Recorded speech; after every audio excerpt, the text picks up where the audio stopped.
Hello नमस्कार, मैं आस्था शर्मा स्वागत करती हूँ आप सभी का गार्गी न्यूज इंडिया में। तो आइए आज की कुछ खास खबरों के बारे में जानते हैं। डोनाल्ड ट्रंप ने शी जिनपिंग के साथ होने वाली बैठक से पहले यह स्पष्ट कर दिया कि अगर संयुक्त राज्य अमेरिका और चीन के बीच जल्द बहुत शानदार सौदा नहीं होता है तो चीन को उत्पादों पर 155% तक की टैरिफ लग सकती है।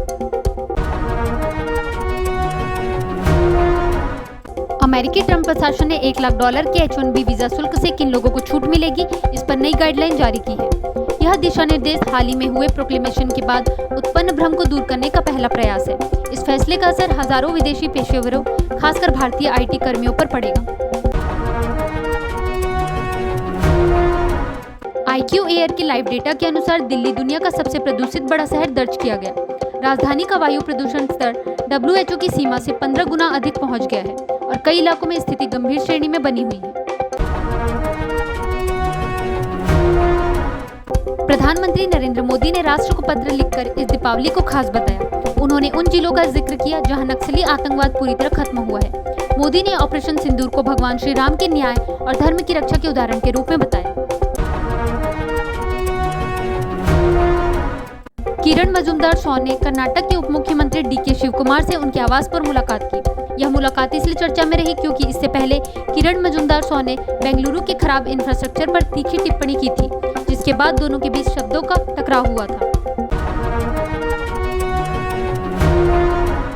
जापान की संसद ने सनाए ताकाइची को देश की पहली महिला प्रधानमंत्री के रूप में चुना। सनाए ताकाइची प्रधानमंत्री शिगेरू इशिबा की जगह लेंगी, जिससे जुलाई में लिबरल डेमोक्रेटिक पार्टी के चुनावी हार के बाद बने 3 महीने के राजनीतिक अंतराल और खींचतान का अंत हो जाएगा। अमेरिका के राष्ट्रपति डोनाल्ड ट्रंप ने कहा कि वह चीनी राष्ट्रपति शी जिनपिंग के साथ भविष्य की बैठक के बाद एक शानदार समझौता करने के लिए आश्वस्त है। अमेरिका और ऑस्ट्रेलिया ने चीन का मुकाबला करने के लिए महत्वपूर्ण खनिजों पर समझौता किया। इस समझौते से यह स्पष्ट होता है कि अमेरिका अपने वैश्विक सहयोगियों का उपयोग चीन का मुकाबला करने के लिए कर रहा है, खासकर जब चीन दुर्लभ पृथ्वी तत्वों में अपनी पारंपरिक बढ़त का उपयोग हथियार की तरह कर रहा है, जो कई चीजों में इस्तेमाल होते हैं। दीपावली के बाद मुंबई में वायु गुणवत्ता सूचकांक में तेज वृद्धि। शहर घुटनों में कई आवासीय क्षेत्रों में भी उच्च AQI स्तर दर्ज किए गए, जिससे स्पष्ट हुआ कि प्रदूषण केवल व्यावसायिक क्षेत्रों तक ही सीमित नहीं था। अगस्त 2025 में शुद्ध निवेशी प्रत्यक्ष निवेश में 159% की गिरावट, देश से अधिक पैसा बाहर गया। अगस्त 2025 में भारत में कुल निवेश $6,049 मिलियन रहा, जो पिछले साल अगस्त की तुलना में 30.6% कम और इस साल जुलाई की तुलना में 45.5% कम है। सबरीमाला सोने को लेकर विवाद। SIT ने केरल उच्च न्यायालय में अंतरिम रिपोर्ट सौंप दी। रिपोर्ट सील बंद लिफाफे में प्रस्तुत की गई। मामले की सुनवाई डिवीजन बेंच द्वारा इन कैमरा की गई। ट्रंप ने MEA के खंडन प्रयासों को नकारा। कांग्रेस ने कहा कि अमेरिकी राष्ट्रपति ने रूसी तेल आयात के दावे दोहराए। कांग्रेस ने 18 अक्टूबर 2025 को कहा था कि प्रधानमंत्री अचानक मौनी बाबा बन जाते हैं जब डोनाल्ड ट्रंप यह कहते हैं कि उन्होंने भारत पाकिस्तान संघर्ष को रोका या भारत रूसी तेल आयात कम करेगा। केरल स्कूल एथलेटिक मीट 22 अक्टूबर से तिरुवनंतपुरम में शुरू। मुख्यमंत्री पिनराई विजयन केरल विश्वविद्यालय स्टेडियम में कर्टन रेजर कार्यक्रम के दौरान फील्ड और ट्रैक प्रतियोगिताओं का उद्घाटन करेंगे।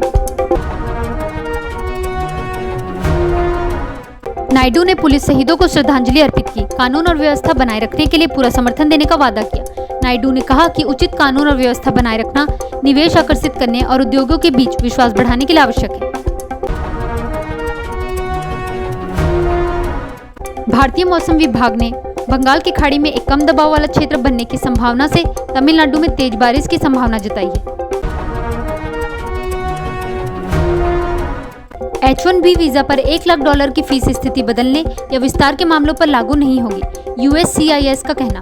संयुक्त राज्य अमेरिका की नागरिकता और आव्रजन सेवा ने यह भी बताया कि यह घोषणा किसी मौजूदा H-1B धारक को अमेरिका के अंदर और बाहर यात्रा करने से नहीं रोकती। एप्पल के शेयर 4.2% बढ़कर $262.9 पर पहुंच गए, जिससे इसकी मार्केट कैपिटलाइजेशन लगभग $3.9 ट्रिलियन हो गई। एप्पल अब दुनिया की दूसरी सबसे मूल्यवान कंपनी बन गई है। पहले स्थान पर AI चिप दिग्गज एनवीडिया है।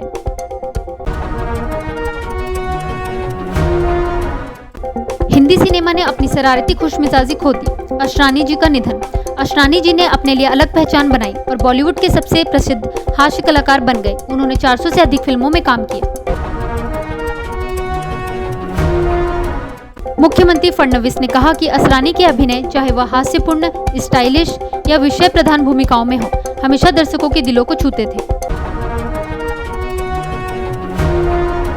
दुलकर सलमान की फिल्म कांठा को रिलीज डेट मिल गई। यह फिल्म दुलकर की वेफेयरर फिल्म्स और राणा दुग्गुबत्ती के बैनर स्पिरिट मीडिया द्वारा निर्मित है।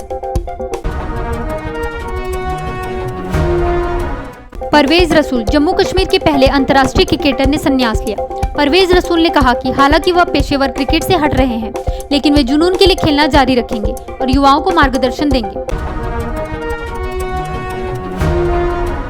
अमेरिकी अदालत ने स्पाईवेयर कंपनी एनएसओ को व्हाट्सएप को निशाना बनाने से रोका, हर्जाना कम किया। अमेरिकी डिस्ट्रिक्ट कोर्ट की जज फिलिस हैमिल्टन ने एनएसओ ग्रुप के व्हाट्सएप में सेंध लगाने के प्रयासों पर स्थायी रोक लगा दी। व्हाट्सएप दुनिया के सबसे अधिक इस्तेमाल किए जाने वाले संचार प्लेटफॉर्म में से एक है। दिल्ली में जहरीली धुंध के बीच बीजेपी ने आप शासित पंजाब को ठहराया जिम्मेदार। दीपावली के बाद दिल्ली में गंभीर धुंध और खतरनाक वायु गुणवत्ता का सामना करना पड़ा, जहां AQI बहुत खराब स्तर तक पहुंच गए। तो ये थी आज की कुछ बड़ी खबरें। देखते रहिए गार्गी न्यूज इंडिया और हमारी वीडियोस को लाइक एंड शेयर जरूर करिए। मैं आस्था शर्मा, धन्यवाद।